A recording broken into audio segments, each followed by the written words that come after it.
Hello friends, in the last class we have dealt about Ohm's law. Today let us deal the variation of resistance or dependence of resistance on different parameters like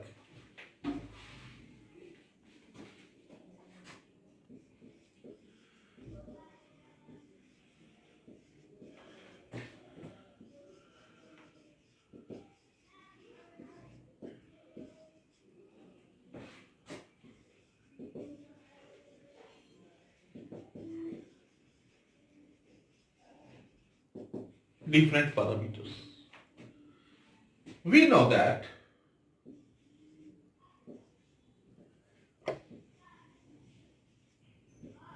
R is equal to rho L upon A. So R is directly proportional to the length of the conductor. R is inversely proportional to the cross-sectional area of the conductor, and rho is proportionality constant that depends on the material of the conductor.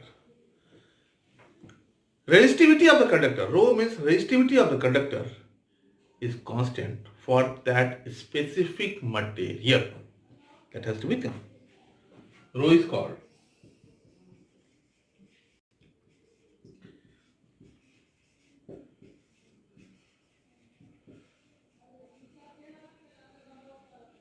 resistivity of the conductor.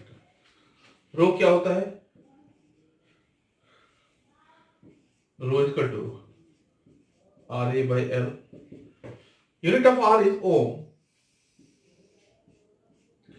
This is meter square. This is meter. That is unit of rho is ohm meter.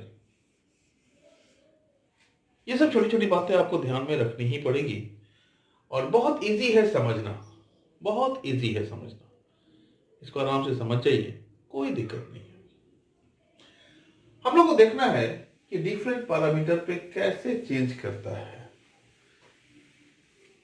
We will consider few cases and that cases will deal with each and every minute thing that we are going to deal here. छोटी छोटी बातों का ध्यान करेंगे तो कभी भी बड़ी गलतियां नहीं होगी। हम लोग case 1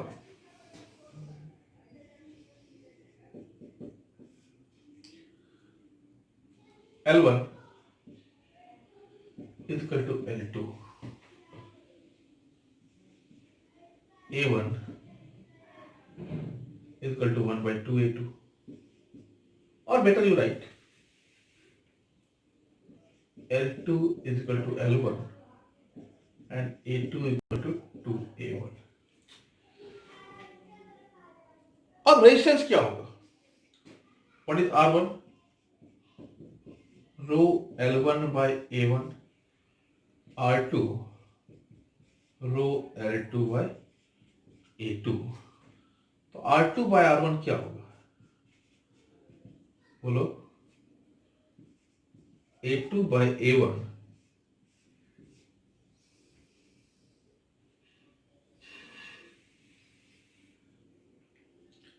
R2 by R1 is A1 by A2 into L2 by L1 होगा क्या? Yes. So A1 by A2 कितना हो जाएगा? 1 by 2. L2 is equal to L1 1 by 2. हम लोग सीधा लिखेंगे R2 by R1 1 by 2 और R2 is equal to 1 by 2 R1. ठीक है। दूसरा केस, हम लोग हर एक केस को करेंगे, आराम आराम से करेंगे। आप देखो किस तरह से वेरिएशन होता है। Case 2 L2 is equal to L1 and A2 is equal to A1 by 2. हमारा क्या होगा? R2 is equal to rho L2 by A2, R1 is equal to rho L1 by A1। तो R2 by R1 क्या हो जाएगा बोलो? A1 by A2 into L2 by L1। A1 by A2 क्या है हमारा? 2 और L1 is equal to L2 1, ये 2।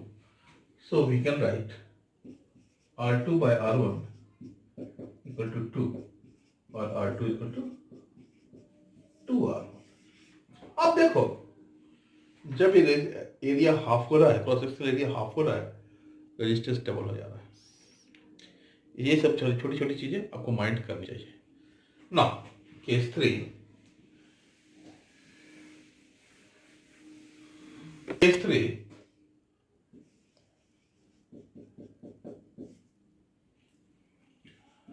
L2 is equal to L1 and R2 is equal to 2R1। R is the radius of the conductor, small r is the radius of the conductor। तो क्या होगा? Area क्या होता है? A is equal to pi r square, so A2 by A1 is equal to R2 by R1 whole square। ये छोटी छोटी बातें आपको ध्यान में रखनी पड़ेगी। हमारे पास है क्या? R2 is equal to rho L2 by A2, R1 is equal to rho L1 by A1। तो R2 by R1 is equal to A1 by A2 L2 by L1। Now R2 by R1, A1 by A2 क्या है हमारा? R1 by R2 whole square L2 by L1। So R1 by R2 कितना है? 1 by 2 whole square 1, that is 1 by 4। तो R2 is equal to R1 by 4। इस चीज का ध्यान रखिएगा। Again in the same way you can go case 4।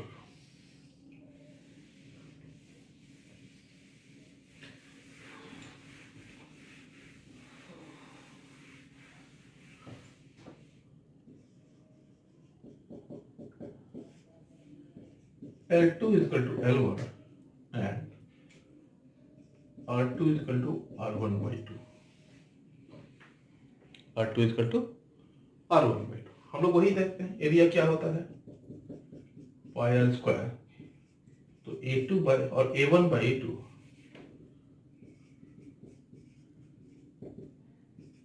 R1 by R2 whole square और R1 by R2 होता है 4, 2 स्क्वायर दैट इज 4। हमको देखना है R2 by R1 row L2 by A2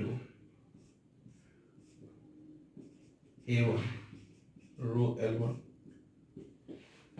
तो R2 by R1 is equal to A1 by A2 L2 by L1 होगा क्या? A1 by A2 हमारा कितना है? 4।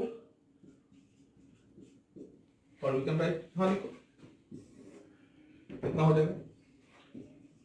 R2 by R1 is equal to A1 by A2 हम लोग निकाले हैं 4 into 1। तो R2 is equal to 4R1 है ना? इस चीज का सदा ध्यान रखिएगा। अब देखिए केस 5 अगर हम लोग कर लें, एरिया को कांस्टेंट रखते हैं और लेंथ को वेरी करते हैं। देखो केस 5,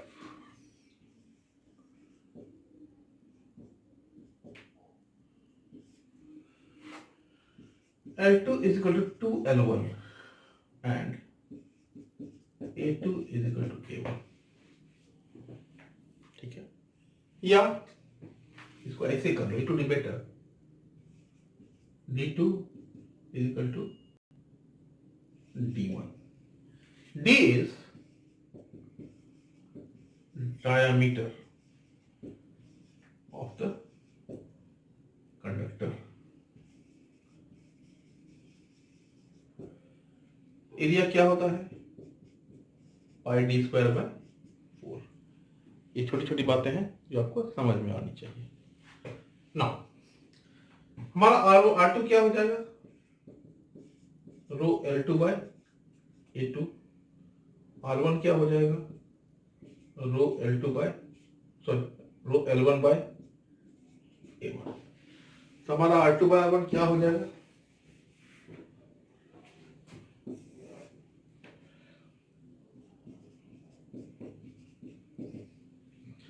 R2 बाय R1 हो गया L2 by L1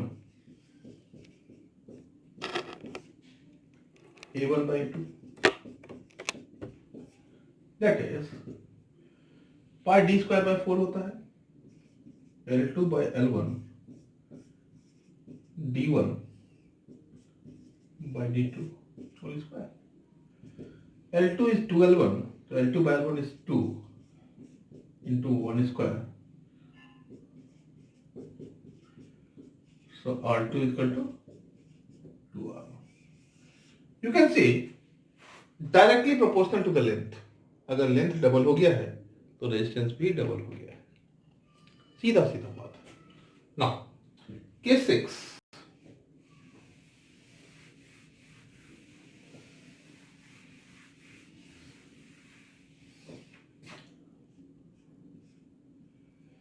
L2 L1 by 2 and D2 D1. ठीक है. अगर ऐसा है R2 कितना हो जाएगा? और R2 row L2 by A2 R1 row L1 by A1 R2 by R1 is equal to L2 by L1 A1 by A2 होगा क्या? A1 by 2 क्या होता है? L2 by L1 D1 by D2 whole square. हम लोग सीधा सीधा लिखेंगे R2 by R1 is equal to L2 by L1 कितना है हमारा? 1 by 2 and D1 equal to D2 whole square. So R2 is equal to R1 by 2. देखो यहाँ से क्लियर कट डिस्टिंक्शन है. क्लियर कट डिस्टिंक्शन है कि जैसे ही आपका लेंथ हाफ हो रहा है वैसे ही रेजिस्टेंस भी हाफ हो गया. अब देखिए दोनों को हम लोग मिक्स करते हैं. मिक्स करने से क्या होगा? लेट अस सी. चलिए let us now deal with case 7.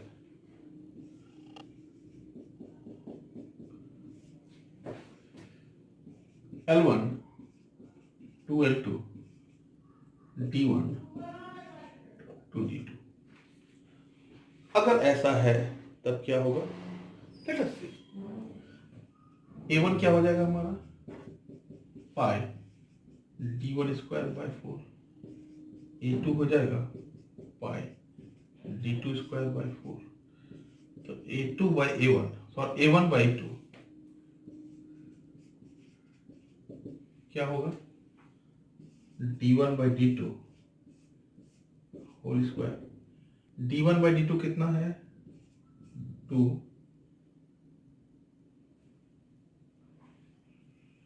Whole square.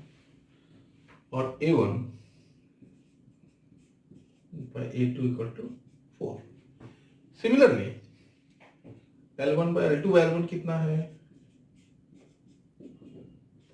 2. अब देखिए जब हम लोग R2 लिखते हैं R2 क्या होता है? रो L2 by A2. R1 क्या होता है? रो L1 बाय A1, तो R2 बाय L1 जब करेंगे तो ये क्या हो जाएगा, L2 by L1 A1 bye A2 हो जाएगा। यस, तो L2 बाय L1 हमारा होता है 2 और A1 बाय A2 हमारा होता है 4, यानी 8R2 8R1। देखिए किस तरह से वैरी कर रहा है ये, आराम से, किसी तरह का कोई दिक्कत नहीं होनी चाहिए। इसी को हम लोग करेंगे जब L2 इक्वल टू 2L1 कर देंगे। केस 8,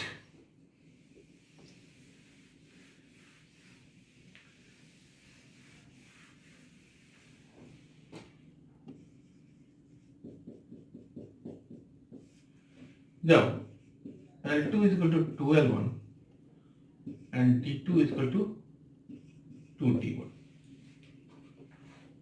अगर ऐसी बातें होगी तब क्या होगा, तब ये होगा कि A2 और A1 by A2 is D1 by D2 whole square, D1 by D2 is 1 by 2, that is 1 by 4, और L2 by L1 होगा हमारा 2। तो R2 by R1 क्या हो जाएगा, L2 by L1 A1 by A2, that is L2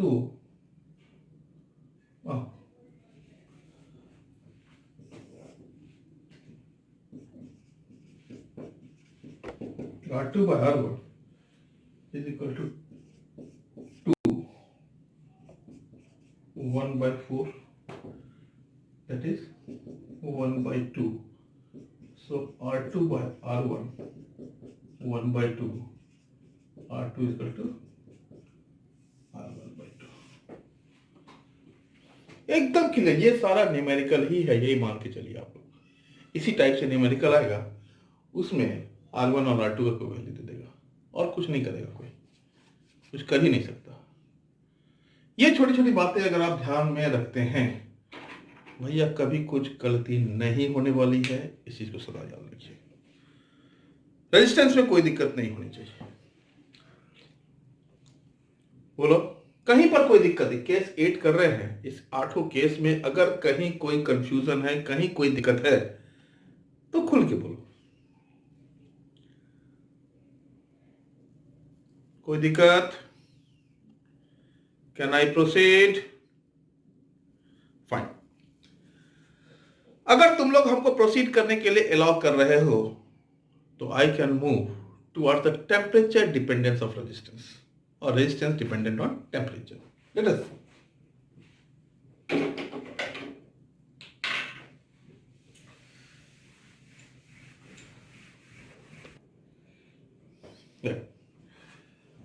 now we can see the variation of resistance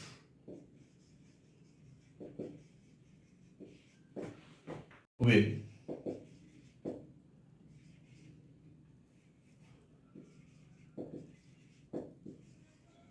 temperature.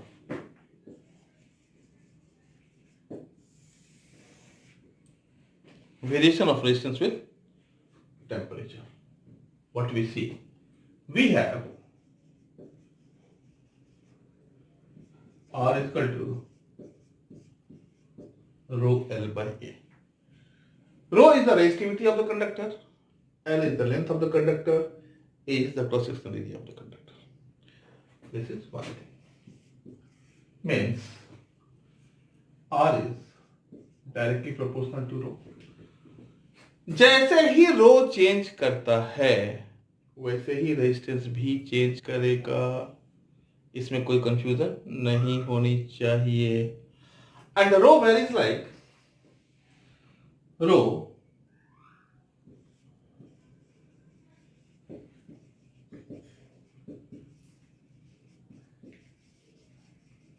varies with temperature as rho equal to rho naught 1 plus alpha delta T, rho is equal to rho naught 1 plus alpha delta t. What is rho naught? Rho naught is the resistivity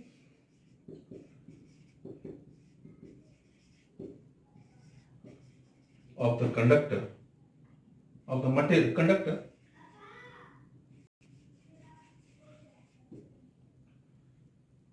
at a specific temperature.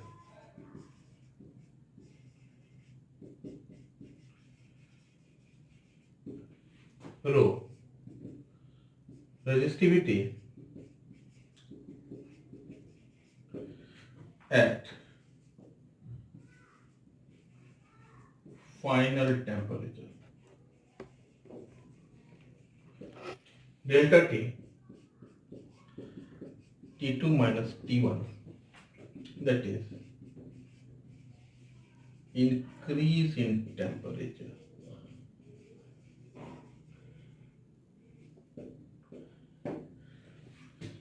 Alpha, temperature coefficient of resistance.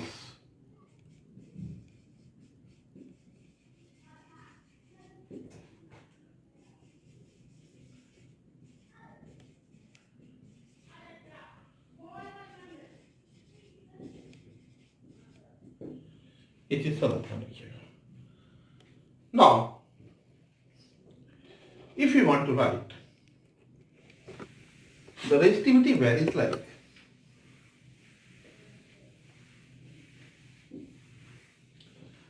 rho equal to rho naught 1 plus alpha delta t. कहने का मतलब है rho minus or you can say r equal to r naught 1 plus alpha delta t. कोई दिक्कत नहीं होना चाहिए. Resistance is directly proportional to resistivity. As the resistivity is changing with temperature, the resistance will also change with temperature. Resistivity of the conductor increases with the increase in temperature. So resistance of the conductor also increase with the increase in temperature. So we can write change in temperature. Change in resistance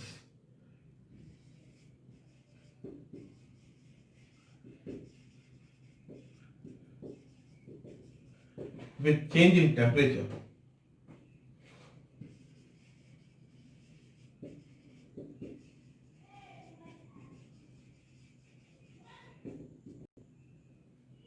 is R minus R naught alpha delta t. That has to be taken care of. Now if you want to find the percentage change in resistance or delta R naught alpha delta t, ये चीज ध्यान रखिएगा. अब हम यदि निकालना चाहते हैं परसेंटेज चेंज,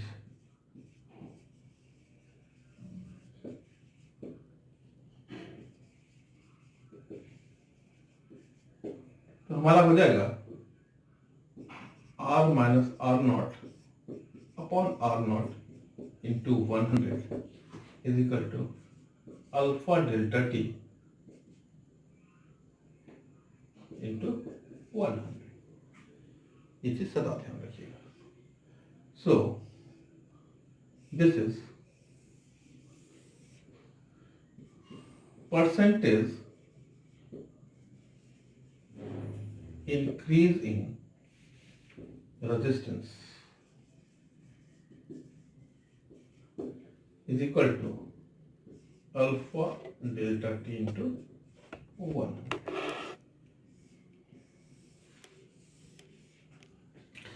बच्चों याद रखना कि ये सारे कुछ कई बार बुक्स में नहीं होते हैं. They are all the practical thing and experience thing. Numericals are very frequent on these things. ये सारा कुछ अगर हमको समझ में आता है कभी कोई दिक्कत नहीं होनी है. Alpha is the temperature coefficient of resistance. It's very small. It depends on the material of the conductor. Copper के लिए अलग होगा, आयरन के लिए अलग होगा, सिल्वर के लिए अलग होगा, गोल्ड के लिए अलग होगा. इस चीज का सदा ध्यान रखिएगा. यहाँ तक बच्चों कोई दिक्कत है? किसी भी तरीका का कोई न्यूमेरिकल यदि इसके बेस्ड पे आता है, you will not be able to solve it easily. कहीं भी कोई दिक्कत होने वाला नहीं है, इस चीज का ध्यान रखिएगा, क्योंकि जिस वैरायटी का क्वेश्चन आता है उस वैरायटी से मैंने सारे केसेस को कर दिए हैं। कोई भी दिक्कत नहीं होने वाला, कहीं भी दिक्कत होने वाला नहीं है। Okay, thank you very much.